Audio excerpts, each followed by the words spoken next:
அதனாலதான் பெரிது பெரிது புவனம் பெரிது புவனமோ நான்முகன் படைப்பு நான்முகனோ கரியமால் உதிரத்தில் உதித்தோன் கரியமாலோ அலைகடலில் துயின்றோன் அலைகடலோ குருமணியின் கலசத்தில் அடக்கம் குருமணியோ கலசத்தில் பிறந்தோன் கலசமோ புவியில் சிறுமன் புவியோ அரவனுக்கு ஒரு தலைப்பாரம் அரவமோ உமையவள் சிறுவிரல் மோதிரம் உமையவளோ ஈசனுக்குள் அடக்கம் ஈசனோ தொண்டருக்குள் அடக்கம். தொண்டரின் பெருமையை சொல்ல முடியுமா? பகவான் பெரியவனா பக்தன் பெரியவனா? பக்தர்கள் தானே பெரியவர்களாக அதான் அரிது அரிது மானிடராய் பிறத்தல் அரிது அதனில் அரிது கூண்கொண்டு செவிடு பேடு நீங்கி பிறத்தல் அரிது அதனிலும் அரிது ஞானமும் கல்வியும் நயன்றல் அரிது அதனினும் அரிது தானம் தவம் செய்தல் அரிது அதனினும் அரிது வானவர் வழி தேடி செல்வீர் என்று சொன்னார்கள். அந்த மாதிரி அந்த வானவர் வழி தேடக்கூடிய காலம் வந்து விட்டது. கொடிது கொடிது வறுமை கொடிது அதனினும் கொடிது இளமையில் வறுமை அதனினும் கொடிது ஆற்றாத தொழுநோய் அதனினும் கொடிது அன்பில்லா பெண்டிர் கையில் வாங்கி உண்பதே கொடுமையான விஷயம் என்று சொன்னார்கள். அதே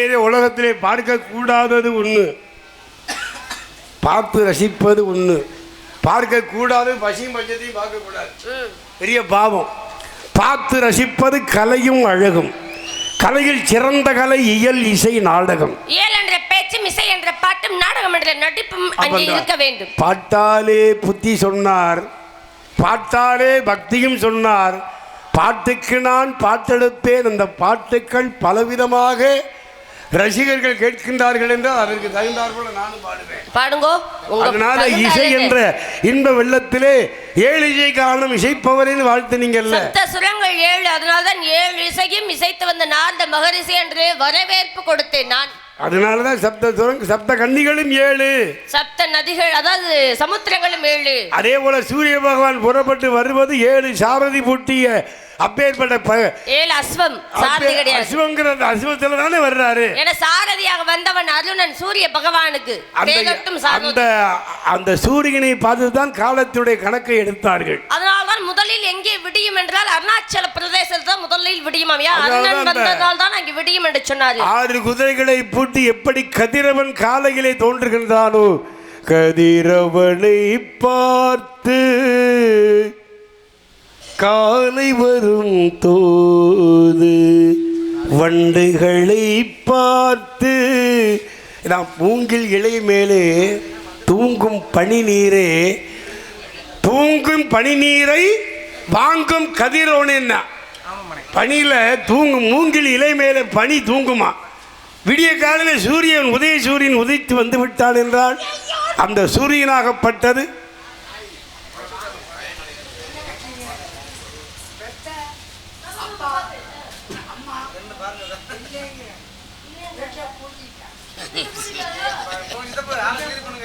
வாங்கி வாங்கி வாங்கி வாங்கி பெரியவங்க வாங்கிக்கம்மா வாங்கிக்கம்மா, அவர் கையால் வாங்கிக்க.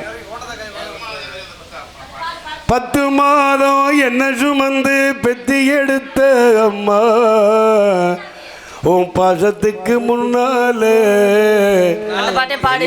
சும்மா எறும்பு வந்தாம தோசி தும்பு நேராம தொப்புள் கொடி அறுத்தெடுத்த அம்மா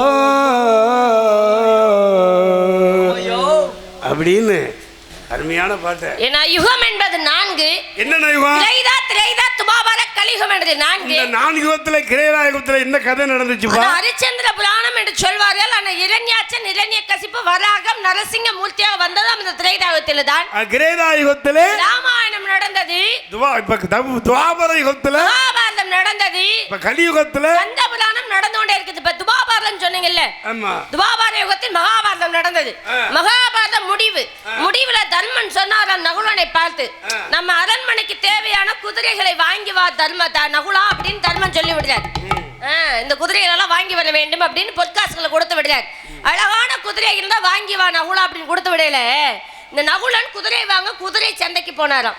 அப்படி அங்க போகும்பொழுது அங்க ஒருத்தர் கேள்வி கேட்டாராம், அழகா இருக்கு இந்த குதிரை, வாங்கினா இப்படி ஒரு குதிரையை வாங்கணும், இல்லைன்னா வாங்கவே கூடாது. அப்படி உயரம் பார்த்து வாங்கணும். அந்த குதிரையை பார்த்து விலை கட்ட போனாரா நகுலன் ஆகப்பட்டவர். அப்ப சொன்னாங்களா, என்ன வேணும்? குதிரை வேணும். குதிரைக்கு பொன்பொருள் வேணும். நான் கேட்கும் கேள்விகளுக்கு பதிலை சொன்னால் உங்களுக்கு இனாமா தருகிறேன் இந்த குதிரை அப்படின்னு குதிரை வியாபாரி சொன்னார். ஆமாங்க, என்ன கேள்வி கேட்பீங்க அப்படின்னு கேட்டாங்களாம். அப்ப சொல்ல பாருங்க, ஒரு பெரிய கிணறு, இந்த பெரிய கிணறு பக்கத்துல சின்ன ஒரு 7 கிணறு. இந்த பெரிய கிணற்றின் தண்ணியை அள்ளி அப்படி 7 கிணத்துல ஊத்துனா நிறைஞ்சிடும். ஆனா அந்த 7 கிணத்து தண்ணி அள்ளி மீண்டும் இந்த பெரிய கிணத்துல ஊத்துனா நிறைய மாட்டுது. ஏன்? அதான் வாழ்க்கையில அப்படின்னு சொன்னாங்க. இதுக்கு பதில் சொல்லி ஈனாமா தெரியுது. இன்னொன்னு பாருங்களே, ஒரு ஊசி, ஒரு துளை, இந்த துளையில யானை போயிடுச்சு, யானையோட வால் போக மாட்டுது.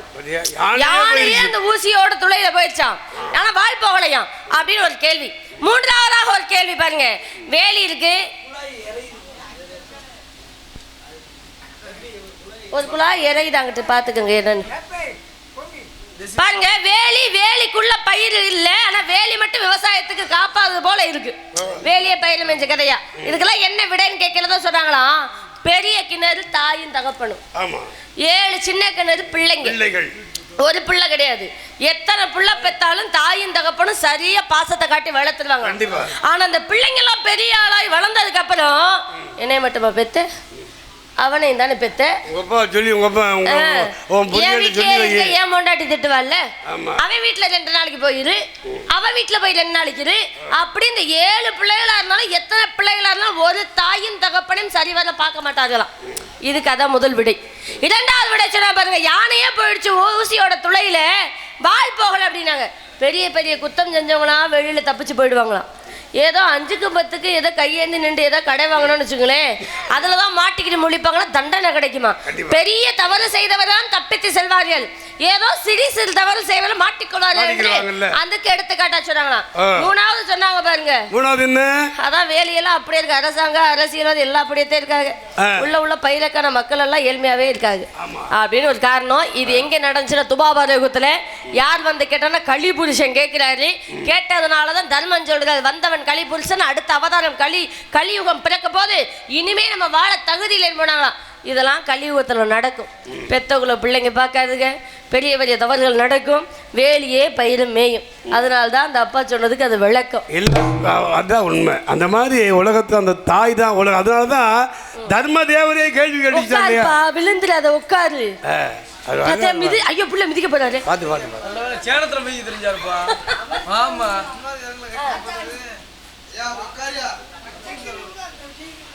கொடுக்க மாட்டேங்காங்களா, நீ என் வீட்டுக்கு அவனே நான் பத்திரமா பார்த்துக்கிட்டேன், அந்த 100 ரூபாயும் பத்திரமா வச்சுக்க டீ குடிக்க அப்படி மறுபடியும் கேட்காது. அதெல்லாம் வேணாம் வச்சுக்கோங்க. நீங்க கேட்டதுக்கு ரொம்ப நன்றி. அறிவு வளருவதற்காக பெரிய மனுஷன் வந்து கேட்கிறாருன்னா அது போல பதில் சொன்னீங்க. ஆமா, கை கொடுங்க, சும்மா கொடுங்க, சும்மா கை கொடுங்க. நல்லா, ஏன்னா சுடர் விளக்காக இருந்தாலும் தூண்டுகோல் ஒன்று வேண்டும். சும்மா இருக்கிற பேங்கோ இந்த தபேலாக்கெல்லாம் வேலை கொடுக்கணும்னா அவங்க கை வச்சாதான் எதுவுமே பரிமளிக்கும். கை வைக்காதது நல்லா இருக்குமா? ஒடிச்சு வளர்த்தாதான் முருங்கை வளரும். முறுக்கி வளர்க்கிற மீச நல்லா இருக்கும். அதே போல அடிச்சு வளர்க்காத பிள்ளை நல்லா இருக்குமா? அடிச்சுதான் வளர்க்கணும் பிள்ளை. அந்த மாதிரி ஒடிச்சு வளர்க்காத முருங்கையும் அடிச்சு வளர்க்காத பிள்ளையும் முறுக்கி வளர்க்காத மீசையும் அது வாசிக்க தெரியாது என்று உட்கார்ந்து அவட பாடுறதே வேஸ்ட். ஆனா இவங்க பூரா வாசிக்க தெரிஞ்சவங்க.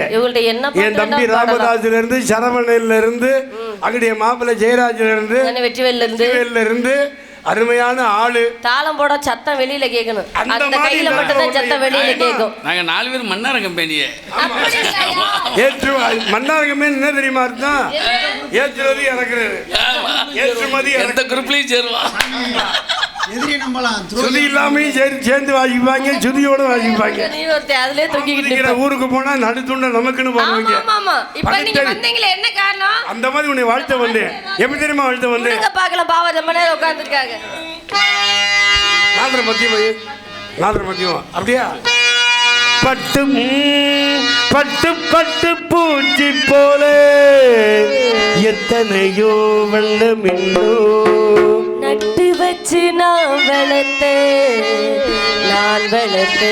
நந்தவனம் கட்டி வைக்கும் என் மனதே வாசம் வரும் மல்லிகையும் தொட்டு தொட்டு நாம் படிக்க துடிக்கு தந்த செண்பகமே செண்பகமே தென்பொதிகை சந்தனமே தேடி வரும் என் மனமே சேர்ந்திருந்தால் சம்மதமே செண்பகமே செண்பகமே தென்பொதிகை சந்தனமே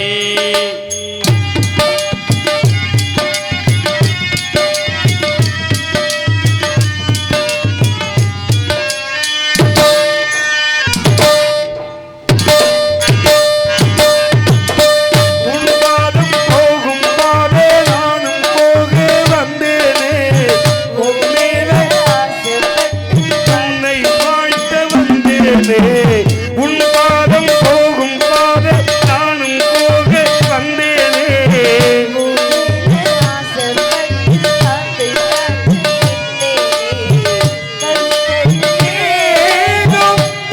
தலைமுடிதானோ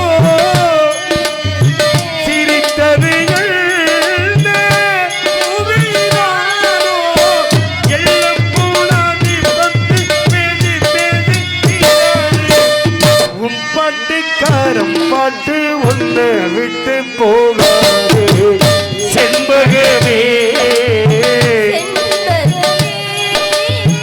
தென்பொதிகை சந்தனமே. ஆ,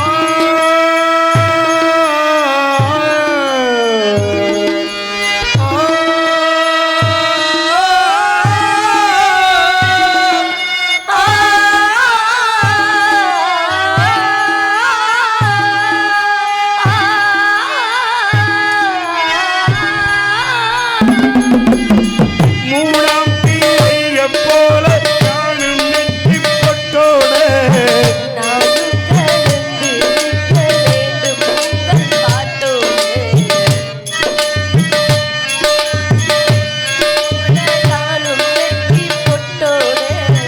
நாளும் கிளந்திருக்க வேணும் இந்த பாட்டோட.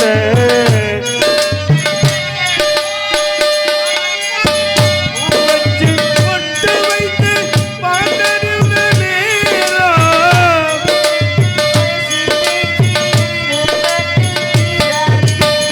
உன் பாட்டுக்காரம் பாட்டு ஒன்று விட்டு போகாது செண்பகமே செண்பகமே பொதிகை சந்தனமே தேடி வரும் என் மனதே சேர்ந்திருந்தால் சம்மதமே. லா லா லா லா லா லா லா லா லா அப்படி தென்பொதிகை முதலில் எந்த பாடல் பாடினாலும் இனிக்கின்றதே. ஆமா. ஆக பண்டு விழிகள் கண்டு மொழிமா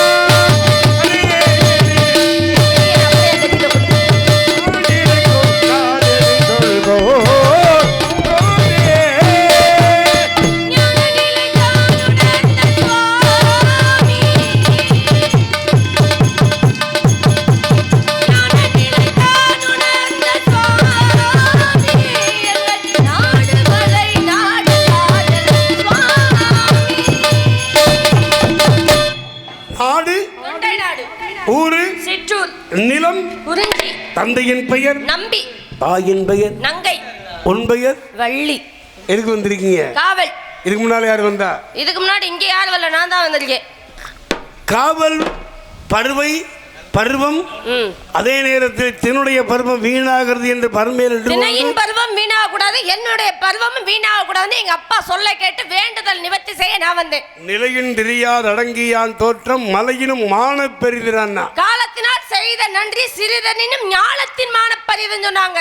போனா வராது, காட்டினா மானம் போச்சு, காட்டினால பிராணனே போச்சு. காட்டினால் மானம் போச்சுன்னா அம்மா கிட்ட காட்டலாம், தங்கையுடன் உடன் பிறந்தவரிடம் காட்டக்கூடாதுங்க, உயிரே போனாலும் பரவாயில்லை என்று மதைத்து வைத்தான் துரியோதனன் மகாபாரதத்தில். அது நியாயமா? நியாயம் தானே. என்ன நியாயம்? குழந்தை எந்த வயசானாலும் அது ஆம்பளை பிள்ளை தான்.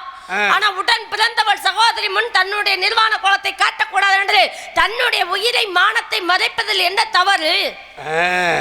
அவன் மானத்தை காப்பதற்காக வாழையில அடிச்சு தொடைய மறைத்தார். அதனால்தான் சொன்னால் காந்தாரி மகனே உயிர் உனக்கு எங்கே இருக்கின்றதா தொடையில் தானடா இருக்கின்றது என்று எல்லா இடத்திலும் வஜ்ர பார்வை பார்த்தேன், அந்த இடத்தை மறைத்தாய் உனக்கு உயிர் அங்கேதான் போகும் என்று சொன்னாள். மதியால விதியை வெல்லலாம்னு நான் நினைச்சேன். ஆனா எப்பொழுதும் விதி வலியது என்று தெரிய வேண்டும். அந்த வலி எதுங்கிறத இப்ப நீ காமிச்சிட்ட கண்டிப்பா அப்படின்னு சொன்னாலாம். அதனால்தான் 16,000 யானைகள் பலம் கொண்ட பீமன் துரியோதனன் மட்டும் போரிட்டார். துரியோதன் மிக பெருந்த கதையில் சிறந்தவன். அதனால பீமனை அடித்துக் கொண்டே இருந்தான். கண் ஜாடையில் தொடையை தட்டி காமித்ததனால் பீமனாப்படன் கதையால் அடித்தான் துரியோதனை. இறந்தார் துரியோதனன். போர் தர்மப்படி தொடக்கும் கீழே அடிக்க கூடாது, அது பெரிய அராஜகம். தர்மப்படி செய்திருந்தா சண்டை போட்டிருந்தா பீமன் அன்னைக்கு செத்திருப்பான். தொடைக்கு கீழே முழங்கால் கீழே தான் அடிக்கணும். ஆனா அடிச்சது இங்க தொடையில அடிச்சாங்க. அங்கே அடிக்க கூடாது. அதனாலதான் இன்றும் காவல்துறை பாருங்க அந்த எங்கேயும் அடிக்க வேணும்னா அந்த முழங்கால் கீழே தான் அடிப்பாங்க, மேலே அடிக்க கூடாது. அது நியதின்னு இருக்கு. அது போராட்ட அது வந்து போரினுடைய தன்மையில அது அராஜகத்தோட நிலாயுத பாணியா நிற்கும் ஒருவரிடம் அங்கே போர் தொடுக்க கூடாது. அதனாலதான் இவங்க சொர்க்கத்துக்கு போகாம நரகத்துக்கு வழியாத்தான் சொர்க்கத்துக்கு போனாங்க. கண்டிப்பா யாரார் அங்க போய் பார்க்கும்போது துரியோதனன் சொர்க்கத்துல உட்கார்ந்து இருந்தாராம். காரணம் அவன் எல்லாரும் கெட்டவன் மகாபாரதத்துல. ஆனா அவன் மாதிரி நல்லவே உலகத்துல எவனும் கிடையாது. எங்க பதவி ஆசையில யாரை விட்டுச்சு? பதவி ஆசை யாரை விட்டுச்சு? ஏன்னா பதவியில் இருப்பவன் துரியோதனன். அவனுடைய சிம்மாசனத்தை அவன் காக்கிறதுக்கு அவன் என்ன வேணாலும் போராடலாம். அதுதானே உலக நியதி. அதைத்தானே செய்தார் துரியோதனன். அவருடைய பதவியை எங்கேயும் பறிபோக கூடாது, யாரிடம் கொடுக்க கூடாது என்பதில் அவன் சரியான குறிக்கோளுடன் இருந்தார். அதனால்தான் சிம்மாசனத்தை விட்டு கொடுக்காமல் எதை வந்தாலும் சாதிப்பேன் என்று போருக்கே அழைத்தார் பாண்டவர்களை. அதனாலதான் துரியோதனன் சொன்ன பரசுராமர்கிட்ட விதுரன்ட்ட அதே போல துரோணாச்சாரியார்கிட்ட எல்லார்ட்டையுமே சொன்னானா போயிட்டு வாங்க, இன்னைக்கு கிருஷ்ணன் வர போறாரு. இங்க யாரு எவனாவது எந்திரிச்சு அந்த ஆளுக்கு மரியாதை கொடுக்குறேன்னு எவனாவது எந்திரிச்சு போனீங்க கதையில எவனாவது எந்திரிச்சு கிருஷ்ணனுக்கு மரியாதை கொடுக்குறேன் வா கிருஷ்ணன் எவனாவது கும்பிட்டீங்கன்னா நாளைக்கு உங்க குடிச்சிக்கலாம் தீ வச்சு போடுவோன்டான்னா துரியோதனை. கடைசியில பாரு கண்ண பரமாத்மா கிருஷ்ண பரமாத்மா அப்படி துரியோதன சபையில இப்படி அடி எடுத்து வச்சாராம். அடி எடுத்து வச்சவனே ஆபத் பாந்தகன் அநாதரட்சகனை பார்த்தவொடனே எல்லாரும் எந்திரிச்சு வாங்க கிருஷ்ணா வாங்க அப்படி கையெடுத்து கும்பிட்டாங்க. சரி கடைசியில துரியோதனன் கும்பிட்டானா. அப்பதான் சொன்னானா பீஷ்மர் சொன்னாராம், பீஷ்மாச்சாரியார் ஏன்டா எங்களை பூரா கும்பிடக்கூடாதுன்னு சொல்லிட்டு நீ வந்தவொன்னு ஆளுக்கு முதல்ல நீ தான்டா கும்பிட்ட அப்படின்னு ஒன்று. அப்பதான் சொன்னானா அவர் பாக்கில கும்பிடணுங்கிற ஒரு எண்ணம் வந்துச்சு. சில பேரை பாக்கில கும்பிடணும்னு தோணும், சில பேரை பாக்கில தொலைக்கணும்னு தோணும். அந்த மாதிரி போயிடக்கூடாது. சில பேரை பாக்கையில கும்பிடணும்னு தோணும். அந்த முகத்தை பார்க்கல தெய்வாம்சமா இருக்கே கும்பிடணும்னு தோணும். சில பேரை கும்பிட்டு தொலைச்சு வைக்கணுமேன்னு தோணும். வாடிய பயிரை கண்ட போதெல்லாம் நானும் மனமாடி நின்றேனே என்று சொன்னார் வள்ளலார் பெருந்தகை ராமலிங்க அடிகளார். வள்ளலார குற்றம் சாட்டி கோர்ட்டுக்கு இழுத்தார் ஒருத்தர். நீதிமன்றத்தில் இழுத்த பொழுது நீதியை சாட்டப்பட்ட ஒருவரே அவரும் எழுந்து வணங்கினாராம். நீதிபதி கேட்டாரா, ஏப்பா நீ தானே வழக்கு தொடுத்த நீயே ஏப்பா கையெடுத்து கும்பிடுதேன்னு கேட்டாரா. இல்ல அவரை பார்க்கல எல்லாத்தையும் கையெடுத்து கும்பிடு தோணுச்சு, எனக்கும் அப்படிதாங்க தோணுச்சுன்னு சொன்னாங்களாம். அப்பொழுதே வழக்கு தள்ளுபடி செய்யப்பட்டதா. அப்ப நீ கொடுத்த வழக்கு தள்ளுபடி அப்பயே பண்ணிட்டாங்க. அந்த மாதிரி அதுதான் உலகத்துல சில மனிதர்கள். அதான் ஒரு ஞானி ஒரு திண்ணையில உட்கார்ந்திருக்காரு. ஐயா மைக்ல பேசுங்க, அங்கே பேசுங்க. மைக் சூப்பர் மைக் அருமையா இருக்குது. அப்புறம் அங்கிட்டு திரும்பி பேசுங்க, வீடியோ ஓடுது, எல்லாரும் நம்மள பாத்துக்கிட்டு இருக்காங்கல்ல. இங்க நின்னு பேசினாலும் அது கேக்குதா இல்லையா? நல்லா கேக்குது. கேக்குதுல? அப்பதான் கேட்டாங்களா அந்த ஞானி நிர்வாணசாமி. நான் நிக்கிறேல என்கிட்ட கதை பேசணும், அங்கிட்ட யார்கிட்ட பேசிட்டு இருக்கீங்க? இல்ல நான் எதுக்கு வந்திருக்கேன்? தம்பியை கங்காத்திர கூடாது கொன்றுவேன் பாத்துக்குங்க. அப்ப நிர்வாணமா அவர் உட்கார்ந்து ரோட்ல மனுஷன் எல்லாம் நடந்து போய்கிட்டு இருக்காங்க. எல்லாத்தையும் பார்த்து என்ன ராமதாஸ் இந்த மாடு போகுது, இந்த எருமை போகுது, இந்த கழுதை போகுது, இந்த நாய் போகுது, இந்த நாய் போகுது அப்படின்னு எல்லாத்தையும் சொன்னாரு. இந்த ஓநாய் போகுதுன்னு சொல்லிக்கிட்டே இருந்தாரா. அந்த வழியா சீடர்களோடு ஐயா வள்ளலார் அருட்பெரும் ஜோதி அருட்பெரும் ஜோதி தனி பெருங்கருணை அருட்பெருஞ்சோதி என்னாடுடைய சிவனே போற்றி எந்நாட்டவர்க்கும் இறைவா போற்றி வந்தாருல்ல. அவங்க எல்லாம் நாகப்பாம்பு பயந்துகிட்டாங்க. ஒரு சீடர்கள் எல்லாம் சொன்னாங்க, ஐயா அந்த வழிய போவேனா. அங்கே ஒருத்தர் உட்காந்துட்டு எல்லாத்தையும் நாய் போகுது எருமை போகுது மாடு போகுதுன்னு சொல்றாரு. நம்ம போயில ஏதாவது சொல்லிவிடுவாரு, மனசு கொஞ்சம் சங்கடப்படும். வாங்க அடுத்த தெருவில் சுத்திக்கிட்டு போகலான்னு கேட்டாரு. நம்மள என்ன சொல்றாரு பாப்பா, நாய் போகுது எருமை போகுது எல்லாத்தையும் சொன்னார்ல. நம்மளை என்ன சொல்கிறாருன்னு பார்ப்போம்னு ஒன்று. அதே மாதிரி வள்ளலார் அப்படி சொல்லிட்டு வரும் பொழுது இந்த ஞானி எந்திரிச்சு இதோ மனிதன் வருகிறார், இதோ மனிதன் வருகிறான்னு அப்படி கும்பிட்டாராம். அந்த மாதிரி மகாபாரதத்தில் துரோணாச்சாரியா சொன்னார்ல, அடே துரியோதனா, உலகத்தில் எத்தனை நல்ல மனிதர்கள் இருக்கிறார்கள் என்று பார்த்துவான்னு சொன்னாராம். துரியோதன் போய் பார்த்து வந்து சொன்னான் ராமதாஸ், உலகத்தில் நல்ல மனுஷனே இல்லைங்க. இல்லையே குருநாதரே, யாருமே நல்ல மனிதனே கிடையாது. அடுத்த குடும்பத்தை எப்படி கிடைக்கிறது, அடுத்த முட்டாட்டி எப்படி தள்ளிட்டு போறது அப்படின்னு உலகத்துல, அதே மாதிரி அடுத்த பதவியை எப்படி தட்டி பறிக்கிறது, இந்த பதவிக்கு வந்தா எப்படி ஓட்டு கிடைக்கும், எப்படி காக்கா பிடிக்கிறது, இப்படித்தான் மனுஷன் இருக்கிறானே தவிர எவனும் நல்ல மனுஷனே உள்ளத்துல தெரியலங்க. அது உள்ளத்துல நல்லது நினைக்கிறானா இல்ல கெட்டது நினைக்கிறானா இல்ல, என்னதான் நினைக்கிறாங்க ஒன்றும் புரிய மாட்டேங்குது. அதனால எங்கே மனிதன் தான் இல்லையோ அங்கே எனக்கு ஒரு இடம் வேண்டும்ங்கிற மாதிரி அப்படி சொன்ன உடனே அப்பதான் சகாதேவனை கூப்பிட்டாரா. என்னடா இப்படி சொல்றேன், சகாதேவா நீ சென்று பார்த்து வா, உலகத்தில் எத்தனை நல்ல மனிதர்கள் இருக்கிறார்கள் என்று அப்படின்னு சொன்ன உடனே சகாதேவன் பார்த்து வந்து சொன்னானா, குருநாதா, உலகத்திலே எல்லாரும் நல்ல மனிதர்களாகவே இருக்கின்றார்கள், எல்லோரும் நல்லவரே அப்படின்னு கிருஷ்ண பக்தியில நற்றாமரை கழுத்து நல்லெண்ணம் சேர்ந்தார் போல் கற்றாரை கற்றாரை காம் ஒருவர். அப்ப அவன் கண்களுக்கு பொல்லாதவனா தெரிந்தது, இவர் கண்களுக்கு மேன்மக்கள் மேன்மக்களை சங்கு சுட்டாலும் வெண்மை தரும் என்று சொன்னார். அந்த வகையில் விட்டுக் கொடுப்பவர் கெட்டு போக நினைப்பதில்லை, கெட்டு போக நினைப்பவர் விட்டுக் கொடுப்பதில்லை. எந்த இடத்தில் யாரை விட்டுக் கொடுக்க வேண்டும், யாருக்காக நாம் விட்டு வாழ வேண்டும் என்று முதல்ல அறிந்திருக்க வேண்டும். அதனால்தான் சாஸ்திரம் அறிந்த சகாதேவன் போல துரியோதனன் வந்து நாள் குறிக்க கேட்கிறார். போர்க்களம் நிச்சயமாயிருச்சு, போர்க்களத்தில் களபலி. ஏன்னா ஒரு வீடு கட்டுறதுக்கே பாருங்க, முதல்ல ஒரு எலுமிச்சை பழத்தை குங்குமத்தை வச்சு நம்ம ஒரு பலி கொடுக்குறோம். அதற்கப்புறம் இந்த புண்ணியாசனம் பண்ணுறோம். அது கூட மிகப்பெரிய ஒரு பூசணிக்காய் வச்சு உடைச்சு நம்ம வந்து அதை பலி கொடுக்குறோம். ஆனால் பலியிடுவதற்கு பலியிடுவதற்கு எந்த நாள் சிறந்த நாள்னு சகாதேவன்ட்ட கேட்டாராம். எதிராளியாக இருந்தாலும் அண்ணன் நாம் கற்றுக்கொண்ட வித்தை சரியாக இருக்க வேண்டும் என்று சகாதேவன் குறித்து கொடுத்தாராம். வருகின்ற அமாவாசை என்று நீங்கள் களபலி கொடுத்து போரை ஆரம்பித்தால் உங்களுக்கு வெற்றி நிச்சயம் என்று. அப்ப நம்ம கத்துக்கிட்ட வித்தை எப்படி இருக்கணுமா, நேர்மையா இருக்கணுமா. யார் வந்து கேட்டாலும் சொல்லிக் கொடுக்கும் அளவிற்கு. ஆனா துரியோதனுக்கு அந்த எண்ணம் இருந்துச்சா? ஏன் அப்ப நல்ல வேலை சொன்னீங்க இப்ப கொஞ்ச நேரத்துக்கு முன்னாடி? ஏன் அவனுக்கு நல்ல எண்ணம் இருந்துச்சு. என்ன நல்ல எண்ணம்? கர்ணனையே அங்க தேசத்துக்கு அதிபதி ஆக்கினானா இல்லையா? உனக்கு யார் அப்பே, உனக்கு யார் தாயி? சுயநலத்துக்காக கர்ணனை அங்க தேசத்துக்கு அதிபதி ஆக்கினார்.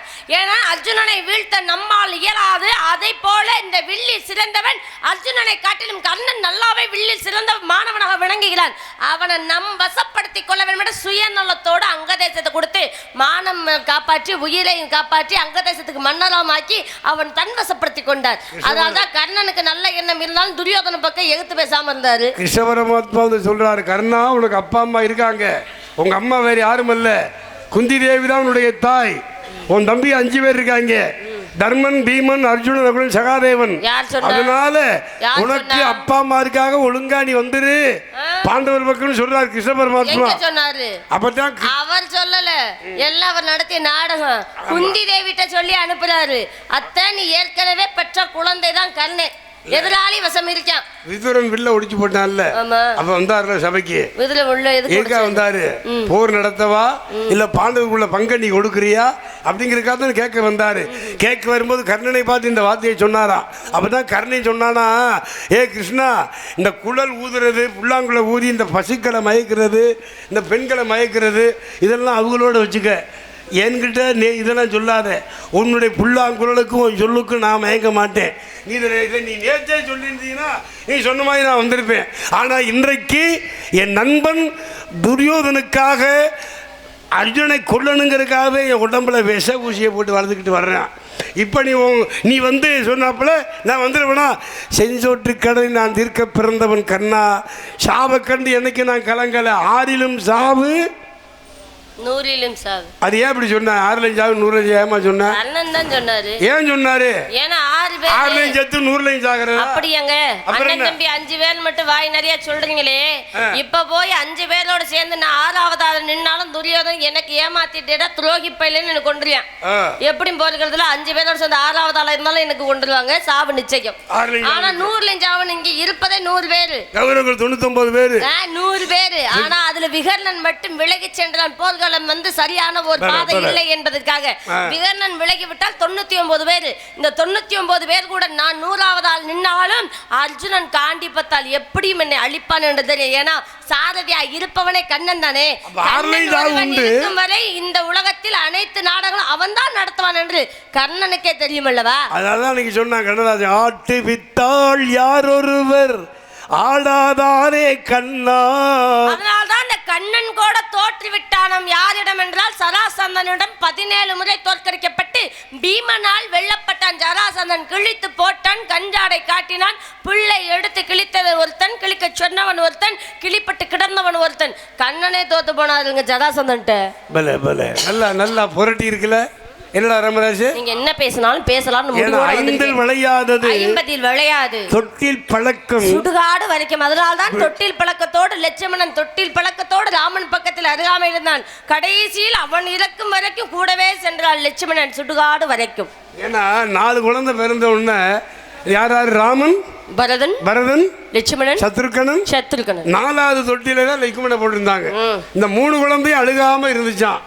லட்சுமணன் குழந்தை மாத்திரம் 4வது தொட்டில அழுதுகிட்டே இருந்துச்சு. ஏன் அழுதுச்சு அப்படின்னா சும்மா தானே இருந்துச்சு. ஒவ்வொருத்தருக்கு ஒவ்வொரு அவதாரத்தை கொடுத்தார் பெருமாள். ராமனாக வந்தவர் மகாவிஷ்ணு, அவருடைய சங்கு சக்கரமாக வந்ததான் பரதனும் சத்ருகனும். பாருங்க இந்த லட்சுமணன் யார் அப்படின்னா சங்குக்கும் சக்கரத்துக்கு கூட பெருமை கொடுத்து ஒரு குழந்தைகளை வந்துட்டாங்க. ஆதிசேடன் எப்பொழுதுமே உங்களை நான் பரமாத்மா தாங்கிக்கிட்டே இருக்கிறேன், எனக்கு எது விமோச்சனம் இல்லையான்னு இந்த பாம்பு கேட்டதான். பாம்பின் அம்சமாக ஆதிசேடனாக வந்தவர் தான் லட்சுமணன். எப்பொழுதும் உங்கள் மேனியை தாங்கும் என்னை மட்டும் தனியா போட்டுட்டாங்களே. உங்க பக்கத்திலே தான் நான் படுத்திருப்பேன். உங்க பக்கத்திலே தான் நீங்க என் பக்கத்துல தான் படுத்திருப்பீங்க.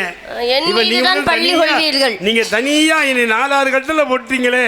எங்க அண்ணன் அப்பதான் அவர் சொன்ன விஸ்வாமித்திரர் சொல்றாரா, என்னுடைய பெருமாள் பக்கத்தில் அழைத்து என்னை விட வேண்டும் என்பதற்காக அந்த குழந்தை அழுது கொண்டிருந்தது. குழந்தையை தூக்கி பக்கத்தில் போடுங்கள், ராமன் தொட்டிக்கு அருகாமையில் என்று சொன்னார்கள். இந்த தொட்டில் பழக்க அப்ப ஆரம்பிச்சது. கடைசியில் ராமன் சரையு நதியில் மூழ்கி இறக்கும் வரைக்கும் லட்சுமணையும் தள்ளிவிட்டு தானும் இறந்து நீரில் ஜலசமாதி ஆனாராம். தொட்டில் பழக்கம் சுடுகாடு வரைக்கும். அப்ப ராமன் பக்கத்துல போட்ட உடனே சிரிச்சுட்டான் அந்த குழந்தை. அதனாலதான் சொல்லுவாங்க ராமன் கதையில சீரை வளரும் போதே சிவதனுஷ் என்று கோதண்டம் வளர்ந்தது, சந்திரமதி பிறந்த போதே தாலியோட பிறந்தாங்க. அவர் அரிசந்தருக்கு மட்டும் தெரிந்தது. பரசுராமன் பிறந்த போது விநாயக பெருமானிடம் வாங்கி கொண்டான். கர்ணன் பிறந்த போது கவசம் குண்டலம் சேர்ந்து பிறந்தவன் கர்ணன். கண்ணகி பிறந்த பொழுது கால் சிலம்போடு பிறந்தாள். எப்ப கழகவேங்கை பூங்குறப்பெண்ணா நீ பிறந்த போது நானும் 5 பொருள்களுடன் பிறந்தேன். நம் தலையணி, காதணி, கழுத்தணி, மணிமேகலை, கால் சிலம்போடு. அப்ப பருவம் என்பது சித்திரம், பாதுகாத்தல் வேண்டியது. அது வருவது ஒரு முறை சாஸ்திரம், அதிலே வரமுறை அவரிவிட்டால் காற்றுள்ள போது தூற்றிக்கொள், கதவு இருக்கும் போது சாத்திக்கணும். ஓரட்டில் ஆடாத ஆட்டம், ஈரட்டில் பயிலாத கல்வி, மூவட்டில் நடவாத திருமணம், 4ட்டில் பெறாத குழந்தை, 5ட்டிலே தேடாத செல்வம், 6ட்டிலே சுற்றாத ஸ்தலங்கள், 7ட்டிலே பண்ணாத தியானம், 8ட்டில் ஓய்வெடுத்தறணும். அதுக்கு மேல வேலைக்கு போக கூடாது. ஆபத்து குறவா பிள்ளை, அரும்பசிக்கு உதவா அன்னம், தாகத்தை தீரா தண்ணீர், தரித்திரம் அறியா பெண்டீர், கோபத்தை அடக்கா வேந்தன், குறுமடி கொள்ளா சீடன், பாவத்தை தீராத உலகத்தில் பயன் இருக்கா? உலகத்தில் 7 மிருந்த பயனிலே முப்பிள்ளா குமரி வாழ்க்கை, முனையில அரசன் வீரமும், காப்பில விளைந்த பூமியும், கரையிலா திரிந்த ஏரியும், கோப்பிலன் கொண்ட கோலமும், குறிவிலான் கொண்ட ஞானமும், ஆப்பிளா சகட போல அள்ளியும் என்று உரைக்கலாமே சொன்னாங்களே. அந்த மாதிரி இருக்கலாமா? இருக்க கூடாது. இருண்ட வீட்டுக்கு வெளிச்சம் வேணும், வறண்ட நிலத்திற்கு நீர் வேண்டும், தண்ணீர் வேண்டும், பசி வந்து விட்டால் உணவு, பிணிக்கு மருந்து, பருவம் வந்த பெண்ணுக்கு பாதுகாப்பு துணை எப்பொழுதும் வேண்டும். குழந்தை பாலுக்கு அழுகும். சரி, குழந்தை பாலுக்கு பசி வந்து அழுகும். உலகத்திலே கலப்படம் இல்லாத பால் தாய்ப்பால். தாய்ப்பால் அதான் தாய்ப்பால் கொடுத்தால் பராசக்தி, தமிழ்பால் கொடுத்தால் தமிழ் அன்னை. தாய்ப்பால் கொடுத்தால் பராசக்தி யாருக்கு கொடுத்தா? யாருக்கா? ஞான சம்பந்த பெருமானுக்கு கொடுக்கலையா? சீர்காழி 80 குளத்தில் இருந்த 3 வயது சிறுவனுக்கு கொடுத்தால் அமுதப்பால் பொற்கிண்ணத்தில். ஆனா உனக்கு நான் கொடுக்க போற பால் பெருமானுக்கு 6 உருவத்தை ஒரு உருவமாக அங்கேயும் கொடுத்தால் பால். உனக்கு தமிழான தண்டமானி பாலே தர வந்திருக்கேன் நானு. தமிழான உன்னுடைய அழகுக்கும் உனக்கு இருக்கிற அறிவுக்கும் உனக்கு இருக்கிற திறமைக்கும் உனக்கு இருக்கிற தமிழுக்கும் அற்புதமான மாப்பிள்ளை. இந்த வள்ளிக்கு திருமணம், வள்ளி திருமணம் நடக்க வேண்டும் என்பதற்காக உன்னைத்தானே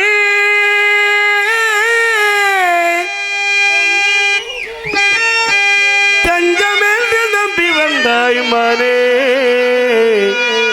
வள்ளிமானே வள்ளிமானே, மானுக்கு பிறந்த மானே.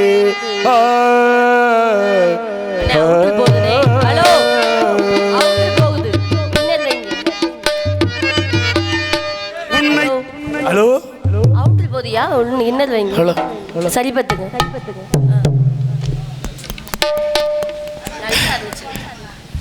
என்னப்பா தேவர் பாட்டு பாடையில நீங்க இல்லையா? இப்பதான் வந்தீங்களா? ஹலோ ஹலோ தேவர் பாட்டு எப்ப பாடுறது தெரியுமானே? நீங்க பாடுன்னு சொல்றீங்க, ஒருத்தர் வந்து தேவர் பாட்டு பாடாதுன்னு என்னோட உள்ள சண்டை கட்டினா தெரியுமா உங்களுக்கு? நான் பாடி முடிச்சுட்டேன், அடுத்து வரவன்னா பாடுவாரு. எந்த நேரத்துல எந்த ஹலோ நான் பாடிட்டேப்பா, ஒய்யாமல பாட முடியாது. எனக்கு தெரிஞ்சத ஒரு பாட்டு அந்த பாட்டை பாடிட்டு ஹலோ ஹலோ உன்னைத்தானே தஞ்சமென்று நம்பி வந்தாய் மாறே, முருகனுக்கு மாலையிடு கிளி தெளித்து ஒரு கோலமிடு. உன்னைத்தானே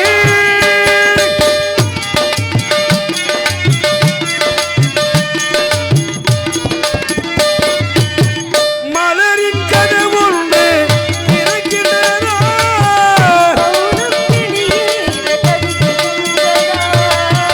பெருமை புதிதாக பெறுகின்றதா,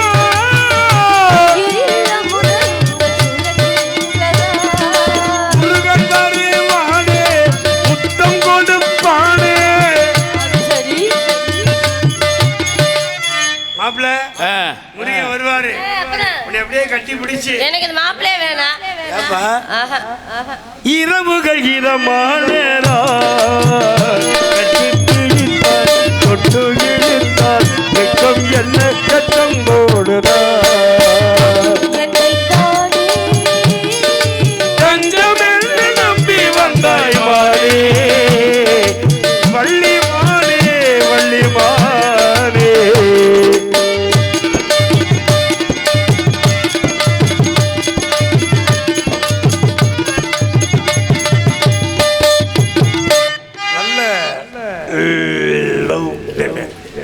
என்ன சொல்ல வரீங்க?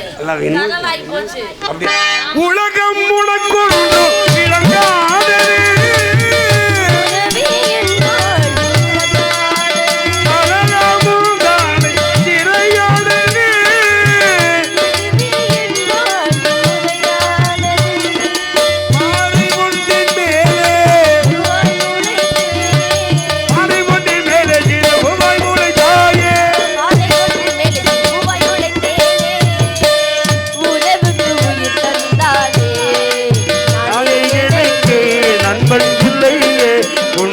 ஒரு சொந்தம் வந்ததே.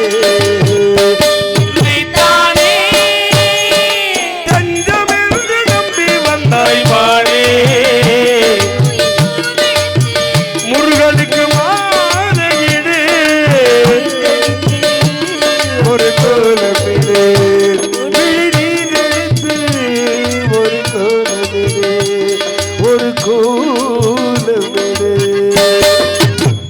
ஒரு வில் ஒரு சொல் ஒரு இல் நேர் ஒரு வரும் இல்லை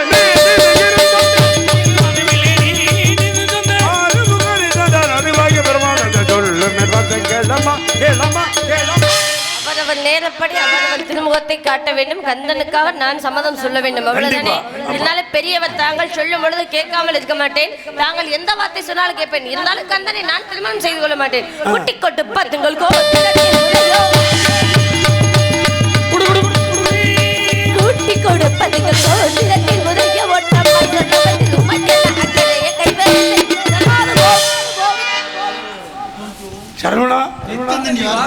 எந்த தண்டி பாத்தியை சொல்லுது இந்த பொண்ணு என்ன வெற்றி வேறு இனிமே இந்த பொண்ணு கிட்ட பேசக்கூடாது. போங்க நமக்கு இதுக்கு மேல வந்தது திருட்டு நடந்து முடியும் சொல்லி. ஏ பெண்ணே, சுவாமி நான் மறை மீது ஆணையிட்டு கூறுகிறேன். வந்து விட்டான் முருகன். அவனை வர செய்து இந்த சூரியன் அஸ்தமனமாவதற்குள்ளாக உன்னை முருகனுக்கும் உனக்கும் இந்த அற்புதமான கலையரங்கத்திலே பிரம்ம முகூர்த்தத்திலே உனக்கு திருமணம் பண்ணி வைப்பேன். முருகனுக்கும் உனக்கும் இது சத்தியம். இது चलो चलो पांडुरंगा कोयना गोपाला கோவிந்தா கோபால முருகா வேலா கந்தா கடம்பா சீக்கிரமாக திருமுகத்தை காட்டுங்கள். பக்த கோடிகள் எல்லாம் உங்கள் வரவு என்னை காத்து கொண்டே இருக்கிறார்கள். எந்திரிங்க தான் முருகனை பார்த்துட்டு படுங்க. ஏன்னா தாயமங்கலத்துக்கு பஸ்ஸுக்கு வர காத்து அந்த மாதிரிலாம் படுத்துருக்கீங்க. எந்திரிங்க ஜாமியை பார்த்துட்டு தூங்கத்தான்.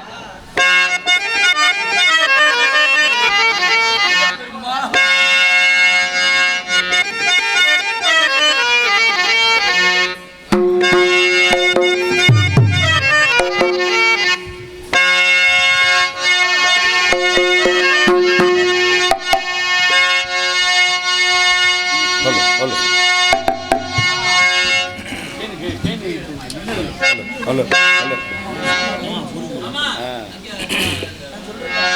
Hello hello hello hello hello hello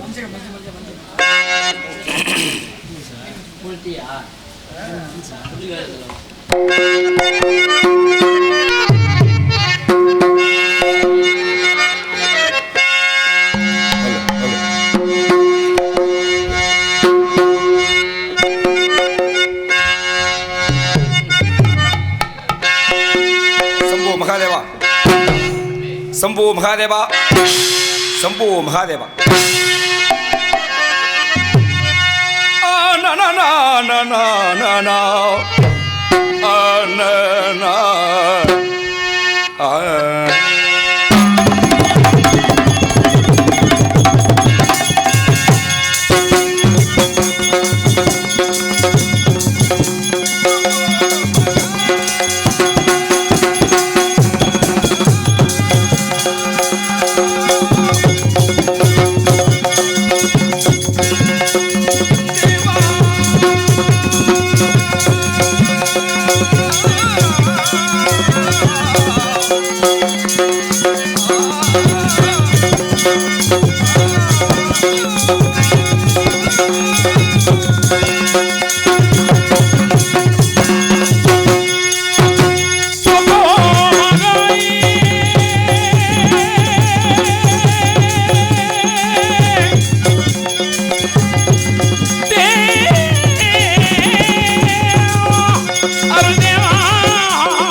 நமச்சிவாய நமக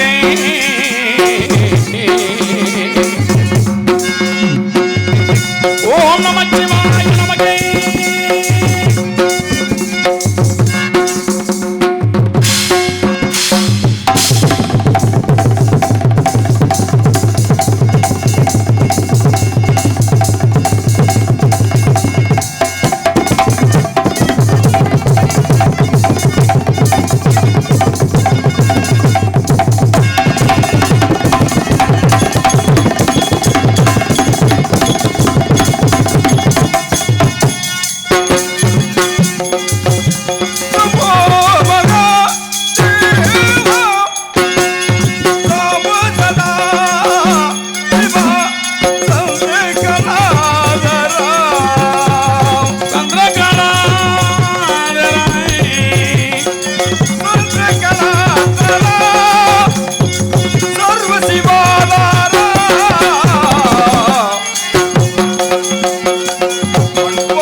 நமச்சிவாய நமக.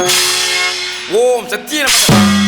சிவனாரை தீக்கண்ணிலே 6 தீப்புகளாக பிறந்து கார்த்திகை பெண்கள் பால் ஊட்டி வளர்க்கப்பட்டு என் தாய் மையருள் 6 உருவாக ஏற்று சூரனையும் அவருடைய சகாக்களை எல்லாம் வென்று திருப்பரங்குன்றத்திலே தெய்வ யானை அமர்ந்து கொண்டு வள்ளியை ஆள்கொள்ளும் பொருட்டு தனியாசலத்திலே விட்டிருக்கின்றேன். தமிழ் கடவுளாம் முருகனாக வேடந்தங்கி நடிக்கும் ஆற உலகத்தை எடுத்த அண்ணன் அளவனங்கள சிங்கம் வல்லத்தரசன் அவர்களுக்கு செய்யாமங்கலம் சென்னை வாழ் இளைஞர்கள் சார்பாகவும் செய்யாமங்கலம் கிராமத்தின் சார்பாகவும் இந்த பொன்னாடியை போற்றி கௌரவிக்கப்படுகிறது.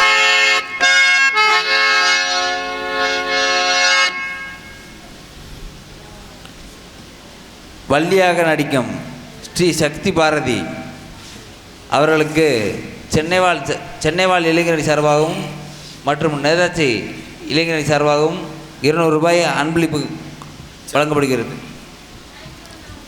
எங்களுடைய அனைவருக்கும் பொன்னாடை ஊற்றி பெருமை செய்த இந்த செய்யாமங்கலம் கிராமத்தில் வாழக்கூடிய பெருமை கொண்ட பெரியவர்கள், அருமை தாய்மார்கள், உங்களுடைய அனைவருக்கும் சார்பாக இந்த நாடகத்துடைய அமைப்பு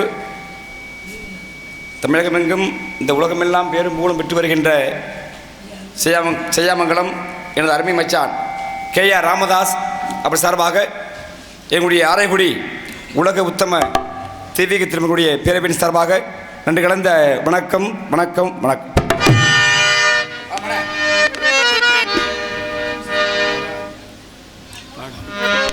இருந்தாலும் இந்த செய்யாமங்கலத்திலே குடிகொண்ட என்னுடைய தாய் அந்த பூங்குருளியை வணங்கி பிறகு பார்ப்போம்.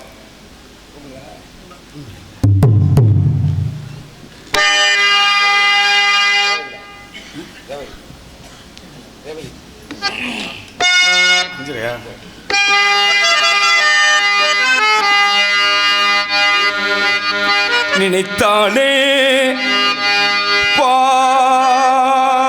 பாவங்கள் வரந்தொடுமே, நினைத்தானே நினைத்தானே தாயே, நினைத்தானே பூங்குழலியை நினைத்தானே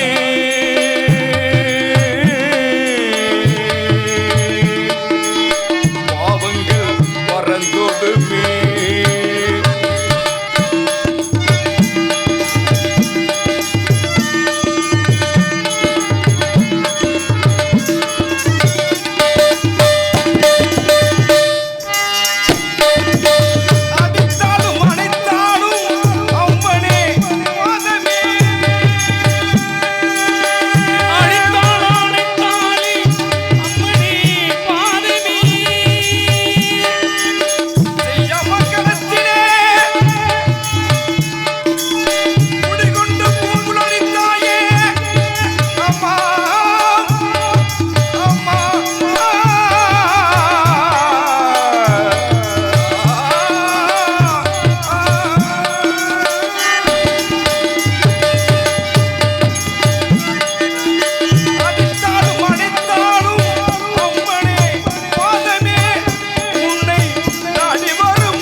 வருகிறார் நாரதர். வரட்டும், வரவை நாம் எதிர்பார்ப்போம்.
வருக வருக, இசை மேதிய வருக, திரிலோக சஞ்சாரிய வருக.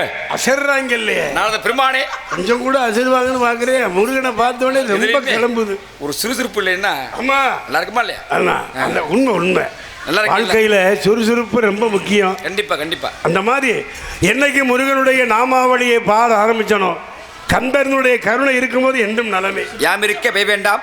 என்னை நடிவது காரணத்தாலே சரி முருகா, என் சார்பாக நாட்டு மக்கள் சார்பாக சரிங்க இதோ ஒரு வரவேற்பு.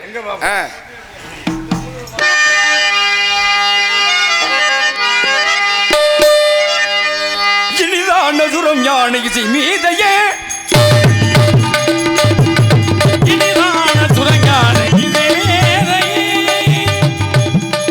எனதான உயர்வான தவயோகியே, ஜனநன்பிற் புயல்வானே தவமுனியே, இனிதான சுரம் ஞான இசை மீதையே,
வந்த நோக்கம் நோக்கம்தான். கண்டது கனி, கண்டது கனி, பார்த்தது நாரத முனி. ஓஹோ, அந்த கனி அடைய போவது இந்த சுப்பிரமணி. கனியை பார்த்தீங்கல்ல, இதுவும் சரியான மணி 4 மணி. உண்மைதான். 4 மணி ஒரு 9 கனிக்கு பெருமை உண்டா? இருக்குல்ல, சொல்லுங்க அப்பா. இந்த சொல்றேன். மாங்கனிக்கும் தேன்கதலே அரிகபதர பகரிக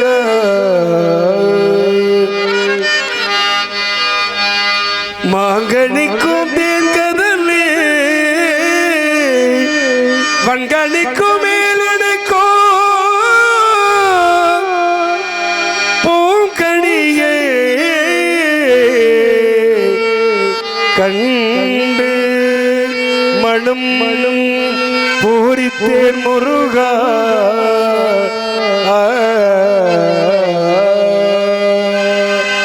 அக்கணியை இக்கணமே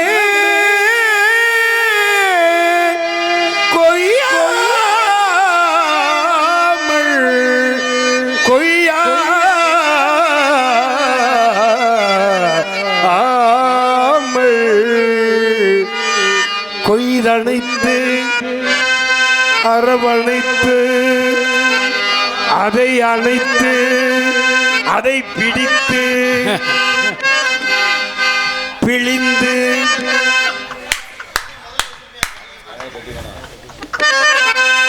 கொய்தணைத்து கொள்வாய் முருகா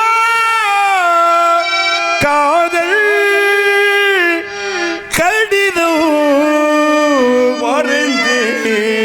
உனக்கு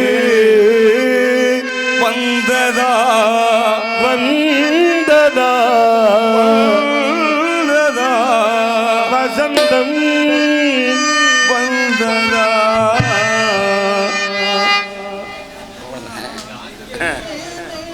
மாணிக்க விடையேந்தோ மாதேவி கலைவாணி என் தமிழ் சொல்லெடுத்து பாட வந்தே அம்மா.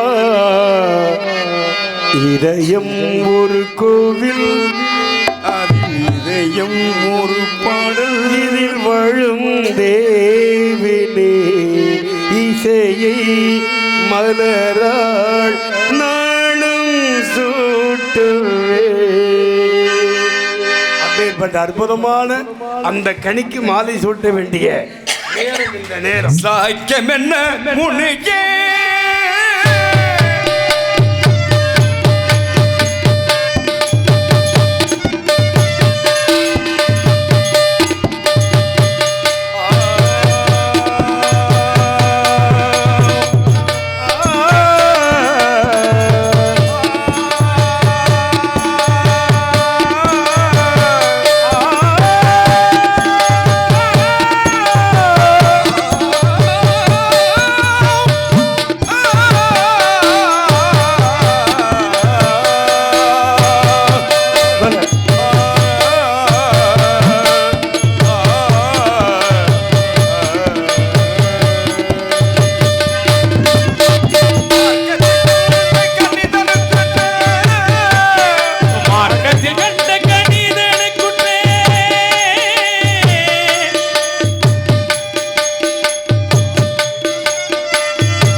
புரியவாத அலைமகளோ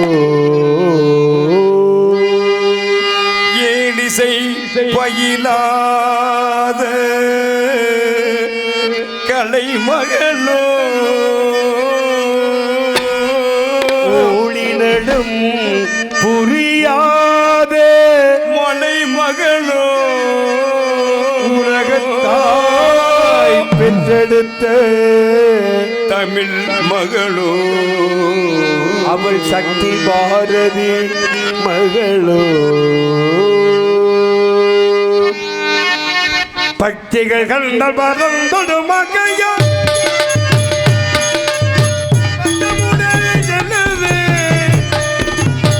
பக்திகள் கண்டால் பறந்தொடு மகையோ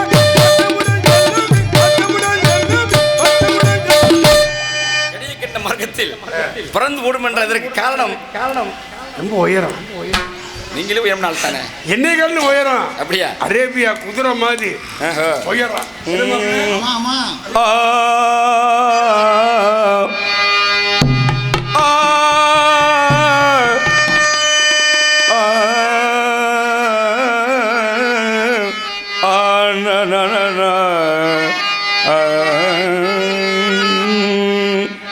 எட்டாத கொம்பில் எட்டாத கொம்பி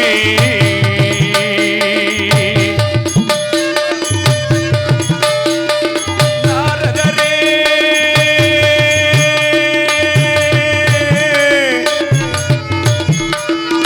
நாரதரே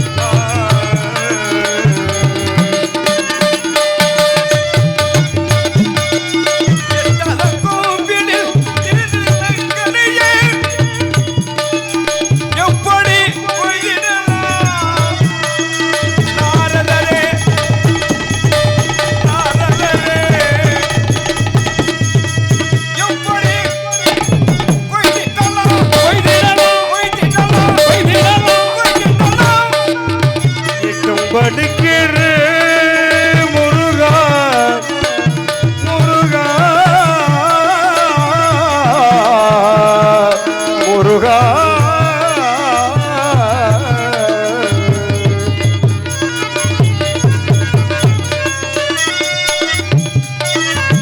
எட்டு படுக்கிற முருகா கொம்பு இருந்து உள்ள ஏறி பறித்திடலாம் முருகா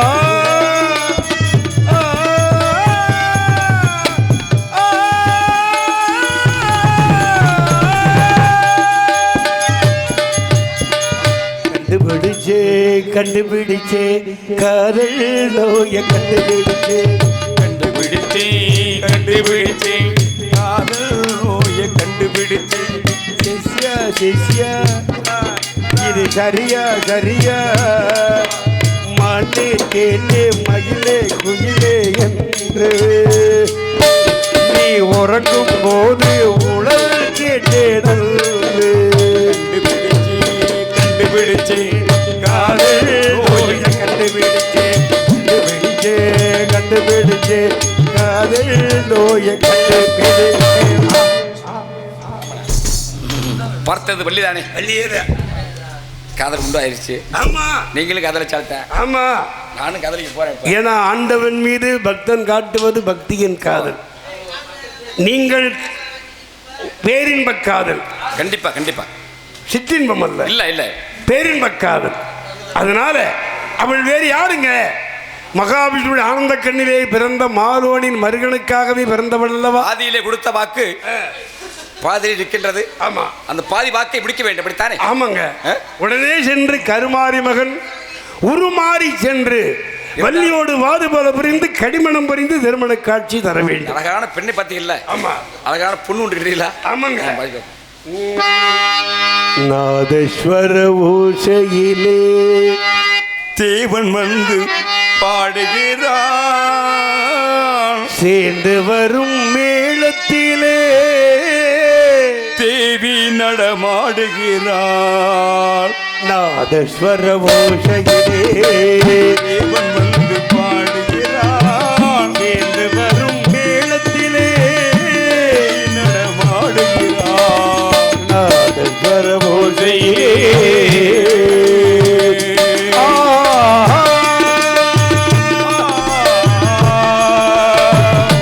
la la la la